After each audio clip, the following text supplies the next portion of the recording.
Welcome everyone to this week's edition of Dropkick Discussions presented by Sportskeeda. I'm Corey Gunz, and joining me this week, formerly of WrestleZone.com and now as a contributor for us here at Sportskeeda, is Nick Paglino. Nick, how are you doing? Good, man. Thanks for having me on. I'm excited to be here. No problem. Looking forward to our conversation today, and we'll kick things right off. Let's talk about, first off, Hell in a Cell is a little over a week away, coming up on the October 6th, and we know that in the main event, it's going to be Seth Rollins defending the Universal Championship against the Fiend inside of the Cell. But if you happen to be up in the Great White North last weekend, you may have gotten a little preview of what we'll see at Hell in a Cell. At the house shows last weekend in Canada, Seth and The Fiend actually headlined a couple of those house shows in the main event. Both matches ended in a DQ-type finish. We saw The Fiend get the mandible claw on Seth Rollins and refuse to break it, which called for the DQ.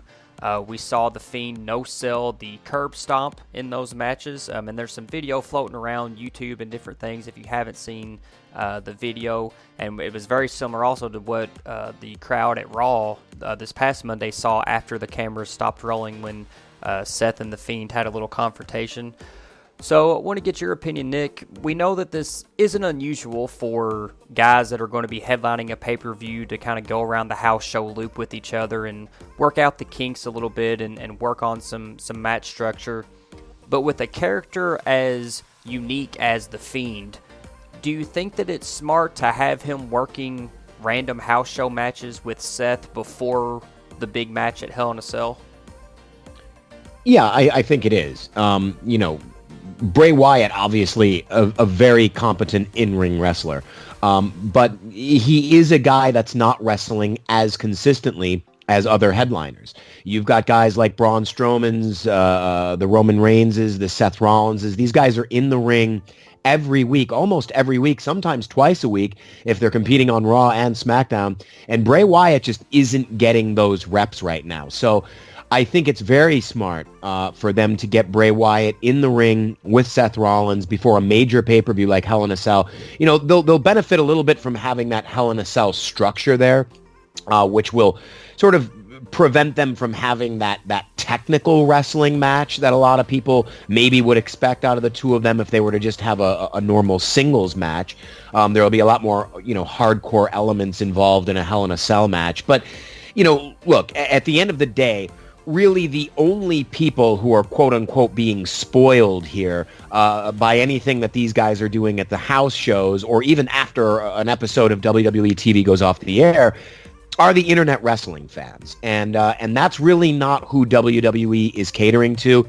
It's not who WWE is programming for. So the casual fan is not going online and reading results from live events, knowing that, Seth Rollins took on Bray Wyatt or is going online and checking out what happened after Raw this week. Unless WWE releases the video themselves, they're not actively seeking these things out. So really, the casual fan is only, from a storyline standpoint, they're only privy to what they're seeing on television. So it's really not going to disrupt the casual fans' view of this feud. So I have no problem with it.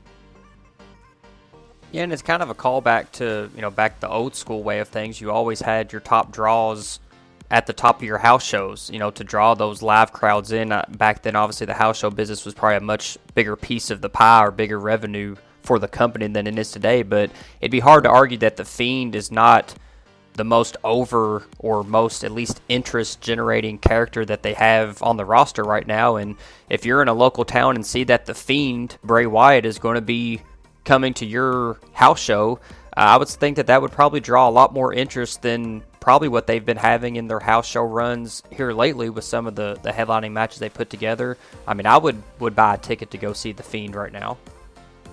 Absolutely. And you make a good point when you say that, house show numbers and live events might not be as important to WWE now as they were years ago when they were really a live event based company, but that's not to say that they're not important, and we have been looking at live event and house show numbers, gradually declining throughout the years. There's photographs that surface online where you can see what some of the near empty arenas, or low attendance looks like at some of the WWE live events. So the impetus is there. The drive is there for WWE to take these top stars, these top names, and book them on live events, especially when you've got talents like Brock Lesnar, who never works live events.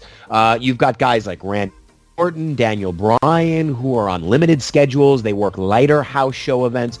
Sometimes by the time you get to a SmackDown live event, you get to a Raw live event, the roster can be depleted. If you couple that with injuries and guys who just can't perform, or maybe, now that they've got this wild card rule in effect, they've been canceling certain live events.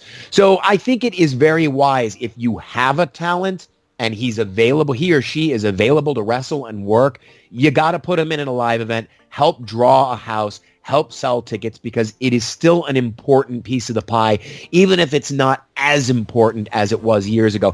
And again, like I said before, I really don't think it spoils anything for anyone other than that smaller percentage of fans that comprise that internet wrestling fan.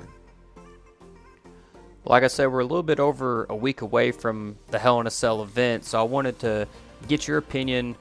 When we reach Hell in a Cell, what do you think happens between Rollins and Bray? I was talking to Tom Collahue on the last episode about the run that the Fiend is on, and that it would almost seem like you have to give this guy the title, and if not, it kind of kills all the momentum that he's generated. I know there's always the possibility that there could be some type of screwy finish, but I think the Cell somewhat limits your options with that as well. We've seen people, like Kane and some guys like that still be able to interject themselves into some of the Hell in a Cell matches, but you would think that would be the whole point of a match like this, is to eliminate that possibility. So, in your opinion, what's the best way to go, or what do you see happening once we get Rollins and the Fiend inside the Cell at the Hell in a Cell main event? Do you think Bray Wyatt's going to get the title here, or Seth Rollins? He's been on a heck of a run, taking down Braun Strowman clean, taking down Brock Lesnar. So do you think that he continues this huge push that he's on, or do you think that we see a new Universal Champion come Hell in a Cell? Yeah, mentioning the run that Seth Rollins has been on is really important, because, just when you kind of think maybe Seth Rollins is going to lose it, he wins. He pulls out all the stops. He defeats a Braun Strowman. He defeats a Brock Lesnar. It seems like WWE is really sort of hell-bent on sort of reestablishing Seth Rollins as the man, and hate to use the phrase the man, but as the top guy on the Raw brand, maybe even the top guy in WWE right now. Let me ask you this quick question. Do you think Seth Rollins, I think the sort of general consensus amongst fans is that Seth Rollins really has lost maybe a significant amount of momentum since he won at WrestleMania 35. Would you agree with that assessment? It seems that way. He seems like a guy that really throughout his career, they've always been a little bit late pulling the trigger on, or maybe it's been an injury, but yeah, I think it is a little bit, he's lost a little bit of momentum, and I think it's also just wrestling fans today in general are a little bit fickle, to borrow a phrase from Daniel Bryan, that they want a guy to be on top, and then once he's there, they get pretty tired of him pretty quick and want to see the latest and greatest thing. So, but I would agree with you that it just seems like that fire behind him just isn't there. The momentum just isn't there for him as champion. Well, there you go. So if his momentum and his fire is sort of starting to die out, Bray Wyatt is just the opposite. His fire is just growing and the intensity is getting better and better. He has all of that momentum there. And I think it's worth, just reminding everyone, because this character that he's created is so fresh and so new. I think you can almost at times forget it's still Bray Wyatt. And Bray Wyatt has been around. Bray Wyatt is a veteran. He's not a rookie. This may be a rookie character, but this is still Bray Wyatt. And Bray Wyatt was a guy that was often criticized by fans as being that one major talent that just never broke through the glass ceiling. He never, he captured a big title once, but he really never had that big title run, or maybe even multiple title runs that a lot of fans hoped he would have. And so The time is now for Bray Wyatt. You know, you've got to pull the trigger. As much as maybe WWE hesitated on pulling the trigger with Seth Rollins, you've got to pull the trigger now on a guy like Bray Wyatt. He's hot. They're really building him as the true monster, the next big monster of WWE. Seth Rollins is a guy that at this point sort of needs to be sort of put out to pasture. I think he needs to lose that title. I think he would benefit from chasing the title. He's had a great run. He's beaten some great opponents. He's accomplished a lot as champion. I think it feels like a natural fit for his time as champion to wind down. And it's time for Bray Wyatt to get what he truly deserves in WWE, and what I think a lot of fans feel like he's been deserving of for several years now. So I'm gonna, what's gonna happen? I don't know. As we talked about with Seth Rollins defying the odds, seemingly at every pay-per-view, he could come out on top. What I think should happen, Bray Wyatt picks up the win. I think he's on a great roll. I think he needs that WWE Universal Championship right now. Well, we'll see what happens come Hell in a Cell. Regardless, I think it'll be interesting one way or the other for sure. Let's talk about another news story from this week, one involving an incident outside of the ring between one Bill Goldberg and Dolph Ziggler, of all people. Video surfaced earlier this week of an apparent confrontation between Goldberg and Ziggler out at a Las Vegas restaurant. Some words were exchanged. It seemed like they had to be pulled apart from maybe coming to blows. And like I said, the video has been circulating all week online. I'm sure you could, if you haven't seen it already, it's easy to find. These two went at it at SummerSlam.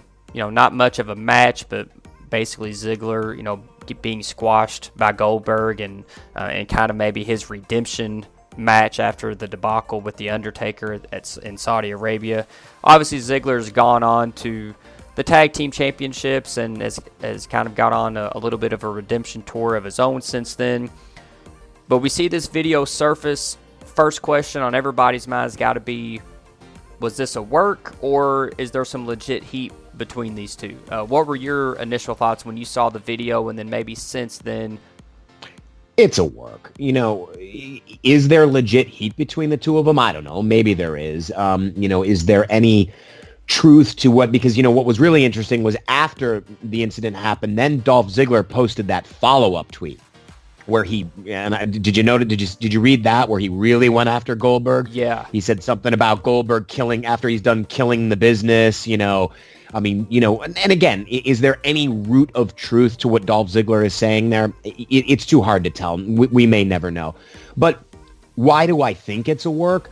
Look at who these two guys are and look at their positions. You've got one guy in Bill Goldberg that's a WWE Hall of Famer. You've got another guy in Dolph Ziggler that some could argue could potentially become a WWE Hall of Famer. If not, he's definitely a seasoned veteran in WWE. These are two guys that don't need to be getting into a fight in a restaurant, and they're pros, and they're businessmen amongst everything. And these two guys are not going to potentially hurt their own brand by getting into some real scrap at a Las Vegas restaurant. So this is a work. This is done, I believe, to generate future business. Dolph Ziggler is one of those guys that, it's very possible he could be on somewhat of a redemption tour. I like the way you put that. He really has sort of come back and kind of reestablished himself. But Dolph Ziggler is one of those guys who I really feel like his time in the spotlight has come and gone. And WWE views him and utilizes him now as a utility player. They know they can count on him. They know he's a guy that's always going to be there to come through with a great match. He's going to come through with a great program. If you need him at last minute, look, the whole idea of him coming back really was sort of an accident.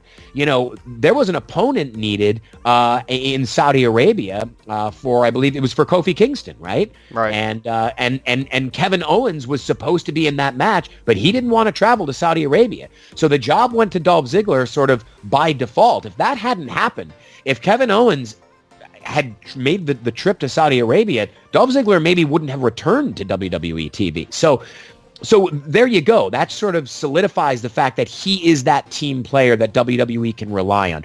Will he ever reach the top again in WWE? Probably not.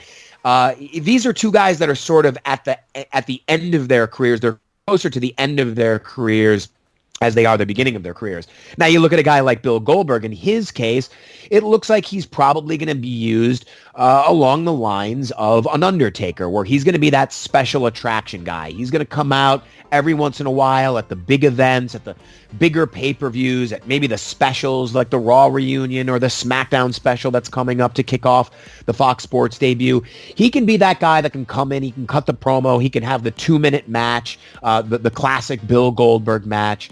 And Dolph Ziggler is a great opponent from him, because Dolph Ziggler is a guy that can get squashed by a Bill Goldberg. So to me, these two guys are doing business. These two guys know that if Goldberg's going to come back anytime soon, if he's going to make an appearance on one of these special events that's coming anytime soon, Dolph Ziggler could be a rematch that they could instantly have, you know? And I think these guys understand more than anything else. I think when you see the tweet from Dolph Ziggler, to me, a tweet like that is designed to really frazzle the internet wrestling fan, because the internet wrestling fan is the fan that really cares about the work rate and how great of a technical wrestler is somebody, or you know, they may criticize Bill Goldberg because his in-ring skills aren't as great as someone like a Dolph Ziggler. But at the end of the day, guys like Dolph Ziggler understand this is a business and this is about making money. And whether or not Bill Goldberg is a great 5, 6, 7-star in-ring wrestler, the guy is a draw. The guy is a big star. He draws. He's still got it for the most part. You know, he looks great. He still cuts a great promo. Fans, the casual fans, the live fans are still very vocal. They're still very behind him. So guys like Dolph Ziggler, even a guy like a Matt Riddle who's going after Bill Goldberg, they understand that it's about business. It's about making money, and they're trying to drum up business. And that's what I see here between these two guys. Is there a little bit of legitimate beef that's helping make this feud pop? Yeah, that's very possible. We're in the reality era now where people are taking real life drama and sort of infusing it into their television storylines. But to me, these are two guys classically working fans in order to draw attention to a potential rematch down the line. Ziggler's always been one to never shy away from using social media to kind of enhance his character and kind of blur the lines between, you know, wrestling and reality, and, you know, shoot comments versus working. So I could definitely see that. And it's funny you mentioned Matt Riddle there, because when I saw his tweet talking about him killing the business, that was the first thought that popped in my head. That was so similar to what Matt Riddle had said, the comments he'd made about Goldberg, that maybe this was a way that eventually when they're ready, this is something they can pull from to kind of introduce Matt Riddle and kind of get that maybe Goldberg match at a big event at a WrestleMania or a SummerSlam down the line. Maybe use Ziggler, you know, kind of as the intermediary to bring Matt Riddle in, almost as a coalition to get rid of Goldberg, or, you know, get him out of the business. But that was my first thought, was that this seems very much like a seed being planted for maybe not a Ziggler Goldberg rematch, but eventually a way to get to Matt Riddle and Goldberg. 150%. I was actually thinking the same thing earlier. That what we could see out of Bill Goldberg, and it looks like his role in the company, you know, I think they learned their lesson from Undertaker versus Bill Goldberg, right? You know, I think they understand that the Goldberg match, the Goldberg of now, is not going to get into the ring with someone like an Undertaker who's nearing the end of his career, and physically can't go like he can before, and have some long drawn out 10 to 20 minute main event match. Those days are over. I think they understand now that Goldberg's place is to come in and do the classic Goldberg 2-minute squash match. He comes in, he hits a couple spears, he hits the jackhammer, and I could see him going through guys like the Dolph Zigglers, you know, and maybe even a guy like Elias. Elias could be a guy that comes out and calls out Goldberg for, you know, like you said, ruining wrestling, you know, and he's going to be the guy to take him out. But no, Goldberg runs through Elias, and he kind of runs through these guys in the classic 2-minute match. And then when it's finally time, when WWE and Goldberg finally decide that that's it, Goldberg's retiring, he's going to hang up the boots, that's when you bring in Matt Riddle. And just when the fans are expecting that 2-minute squash match, Matt Riddle turns the tables. The two of them have a longer 8-10-minute match, and Matt Riddle is the guy that ends Goldberg's career. Much like Baron Corbin did with Kurt Angle, Matt Riddle's the guy that ends Bill Goldberg's career and makes a huge name for himself in the process. Well, speaking of guys that caused a stir on the internet this week, in a story that was broken right here on Sportskeeda, in an exclusive interview, Kenny Omega had some choice words for NXT about their debut on the USA Network on Wednesday night.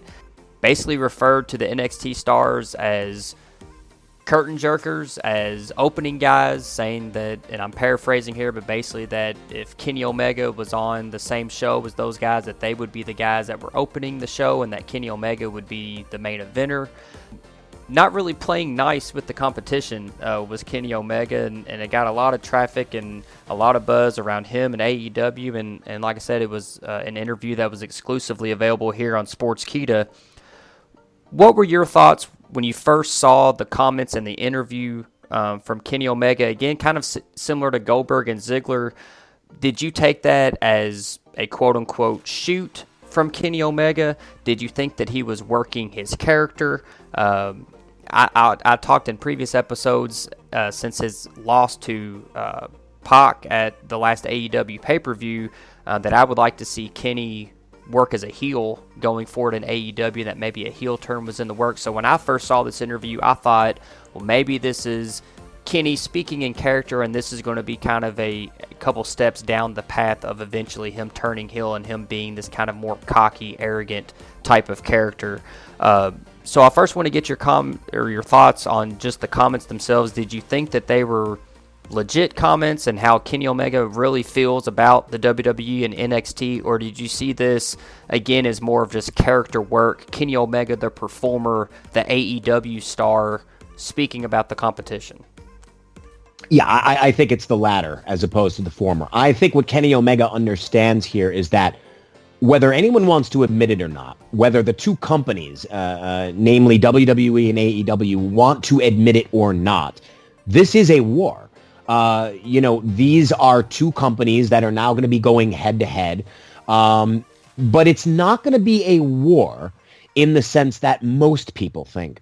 I think when when this whole thing started, when we learned that AEW was going to be going up against NXT on Wednesday nights, it's this idea of the Wednesday Night Wars. Why did we call it that? Because when we think of the war, we think back to the Monday Night Wars, and we think back to this whole idea of Ted Turner being very publicly open about the fact that he wanted to put Vince McMahon out of business. Well, I think WWE and AEW are much smarter than that now. I think certainly WWE has learned a lot from the Monday Night Wars, where you basically saw WWE and WCW just taking public shots at each other week in and week out.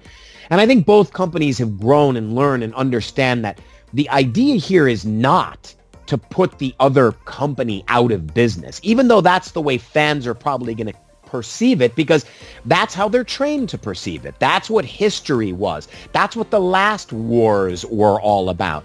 Well, this is going to be very different. This is a war in a different sense. This is a war about money, because look, at the bottom line is it's NXT going up against AEW. It's not Raw. It's not SmackDown. Raw is not going to suffer. SmackDown's not going to suffer. There might be a little bit of collateral damage if people just don't have enough time in their week to watch all of the wrestling that's being offered.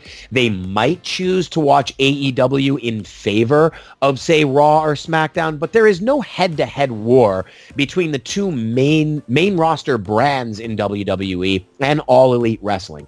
It's NXT versus AEW, and you can't talk about a ratings war yet. There are no ratings yet. AEW hasn't even debuted on television yet.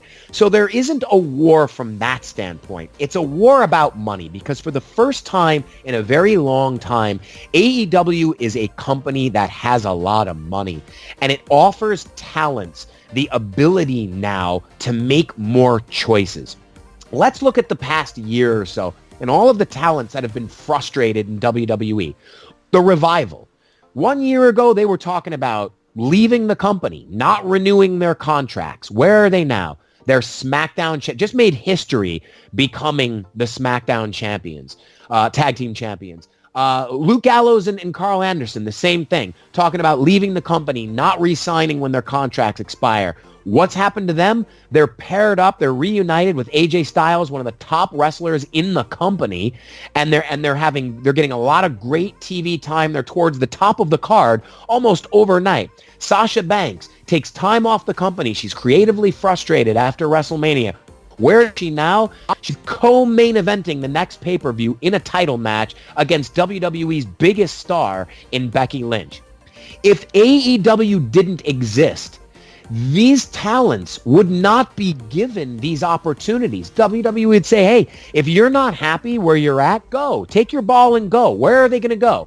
They're not going to go to Impact. Impact doesn't have the stability. It doesn't have the money. It doesn't have the backing that a company like AEW has. But what WWE sees is, we've got a talent issue on our hand because of the money situation. You've already got guys like Chris Jericho, like Jon Moxley, Dean Ambrose. These are top stars. These are major stars who have decided to not re-sign with WWE and go to AEW. You've got guys like the Young Bucks, Kenny Omega, who were fielding offers from WWE, decided we're not going to take that money and we're going to go to AEW. That's why you see guys like the Revival and Sasha Banks and Luke Gallows and Carl Anderson getting these big pushes on television. What happened to Neville?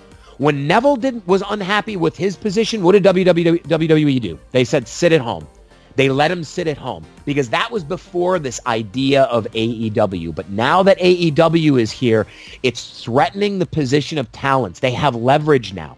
They can leave. They can go to AEW and make just as much, if not more money. Chris Jericho said on Twitter, when he announced he had signed with AEW, he said it was the biggest contract sign, the most lucrative contract signing of his entire career. So wrestlers know they have a major option in WWE. So Kenny Omega making those comments is him firing a shot, saying this is a war. Whether you want to admit it or not, this is a war. And I'm going to make my brand look stronger. AEW pays my check, so I'm going to make my brand look stronger. How can I make my brand look stronger? I know what to do. I'll call NXT developmental. It's a very easy argument. It's a very easy attack. It's very clear and obvious. Let's go that route. Let's say we're the big. It's like when WCW said, where the big boys come to play, right? You know, they're the stars at AEW. NXT are the developmental guys. So, yes, I don't believe he feels that way about those guys. I'm sure he's friends with a lot of them. Booker T said, you know, he respects them. He works with them. But the bottom line is, from a television perspective, from a public perspective, there is a war here. And he's fanning those flames because for him and his company, it could be best for business. Let me ask you this. You talked a lot about leverage, and I think that's very interesting because, you know, when this first kind of started, AEW, you know, first they said that they weren't going to be competition for WWE, that was not their kind of mission statement, that there was going to be no war. They were going to be their own thing. And now as we get closer and closer to the TNT debut, we see comments like from Kenny Omega, and as you said, that this is becoming a war, and maybe AEW is the only one that is kind of, you know, making the call to arms here, but they have proclaimed themselves as being now at war with WWE. You talk about people like Sasha Banks and the Revival and the Club, that they used leverage, saying that, well, if I don't get a better push or things aren't changed, that I'm just going to go to AEW. I'll go sign with this new company. And that the WWE were maybe forced into making some changes and, you know, giving in to maybe some of their demands and wants. And this is all before AEW had put on one television show. Some of this was even before they even had a TV deal at all. So given that, and given the leverage, the perceived leverage that some of these WWE superstars had with AEW, and now you've got guys like Jericho and Kenny Omega basically calling the WWE out, how much pressure is on AEW to deliver on their TV product on TNT? You said that this isn't going to be a ratings war, but if you're going to be making comments like this, and if you've got people in the WWE who have used the AEW as leverage before they've even got a TV deal, AEW is going to have to give some type of results, and I would think somewhat pretty soon, right? I mean, if they go on TNT and bomb after the first couple months, the WWE is right back in the position of, we have no competition. You can threaten us all you want. If you want out of your contract, fine, we'll pay you to sit at home. Or, hey, we'll just release you because, the AEW thing doesn't scare us. So, how much pressure is on AEW to deliver, and how much time do you think is realistic to let them try to build their brand to get to the point where they are really perceived as a stable, competitive promotion? Do we need to give them 6 months? Do we need to give them a year? Do you think they need to start delivering within 3 months? How do you see that shaking out if AEW wants to continue to grow their brand the way that they want, and for, on the WWE side, for people inside that promotion to really have that leverage that you spoke of? How much longer are they going to have that leverage if AEW kind of flames out in the first, 6 months to year of this TNT deal? Well, if it bombs, if for whatever reason, 1 year from today, TNT has decided to pull the plug, you bet your bottom dollar, we're right back to where we were before. Big E, I remember a tweet, this just popped into my mind. Big E had said something on Twitter. This was months ago. It's maybe 6, 7, 8 months ago. Big E made some kind of a comment on Twitter, and a fan responded by saying, sounds like you're trying to get yourself fired. And Big E said, trust me, I couldn't get fired right now if I tried, which means WWE is not letting anybody go. So yes, from a talent perspective, we could be right back to where we were if all of that pressure was suddenly alleviated from WWE's shoulders. If there was suddenly now nowhere else really for these guys to go and make as much money or more money than they were making in WWE, yes, things would definitely change. But to answer your other question, your more important question about the pressure that's on AEW's shoulders, it's enormous. And it's the same as anyone that's launching a new television show. You're putting a new television show in prime time on Wednesday nights on a station like TNT. The pressure is there whether WWE exists or not. The pressure is there to deliver a good product and keep those ratings up. You want TNT to know, hey, look, TNT's been out of the wrestling business for a long time. They've decided we're going to take a chance. We're going to get back into the wrestling business. You want to make sure that you prove TNT correct, and you prove to TNT that they've made the right decision in putting wrestling back on television. There's also been this enormous groundswell with AEW. AEW has a lot of slogans like new blood, a new league is rising, right? That's what's on all of the ads. They're going to be an alternative. John Moxley, when he debuted in AEW at the Double or Nothing pay-per-view, what did he say? He said, this is a paradigm shift, right? So AEW certainly is talking a very big game right now. There is enormous pressure on AEW for a milieu of reasons to provide a great product, and I think they've got to really put their best foot forward, starting with their debut episode. Now, again, how much time do you give them? I don't think we can really answer that question. The best way to answer that question is look at a company like Impact Wrestling. How many different networks have they been on? How many different, how many times has ownership changed? How many times have we seen new management, the Eric Bischoffs, the Hulk Hogans, Panda Energy, Dixie Carter, new names, now Anthem coming in. They're on AXS, Access TV. They've changed networks. How many times in the past years? They've always been sort of on that company that's on that brink of potentially folding, but the money comes through and they keep going. So the answer to how long can we give TNT or AEW on TNT is as long as they're willing to pay for it, as long as the money is there. And I think I go back to money. One of the reasons why WWE is probably so nervous about a company like AEW is because right now they know that this company has a lot of money. They've got a lot more money than any other company out there right now, which means they could probably stay afloat, even with a product that might be floundering in its first year, second year, third year. They've got a lot more money to use that could keep them on the air and on TNT, and that could consistently continue to be competition for WWE as long as it's going up against, say, a television show like NXT. So, yeah, I think there's quite a bit of pressure on AEW to succeed and really hit the ground running on their first premiere episode on TNT. I will say this, and then we'll wrap it up. I know we're a little bit pressed time, and you can respond if you want, but you mentioned TNA. I think that's interesting to know because, in my opinion, TNA was doing fine in their space at the time until they decided to go head-to-head and with WWE and basically go to war with the WWE. Now, I know that they decided to go head-to-head and try to reignite the Monday Night Wars, which was a terrible decision for them, and AEW was on Wednesday and had the time slot to themselves until then NXT decided to start going live on Wednesdays as well.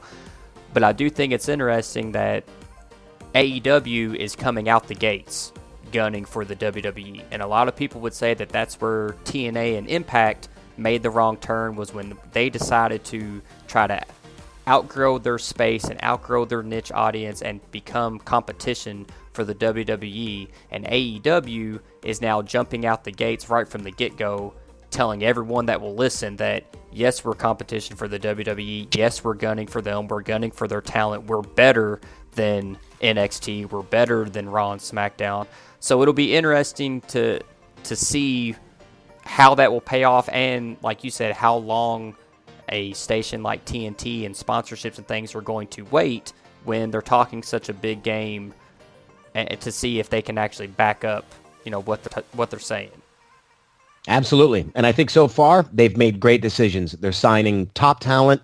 They've done a few shows now that have been top notch, and they're going on Wednesday nights. They know not to touch competition like Raw or like SmackDown. They're going up against, and remember, it wasn't their choice to go up against NXT. NXT made the announcement after. So I think so far they're making all the right choices.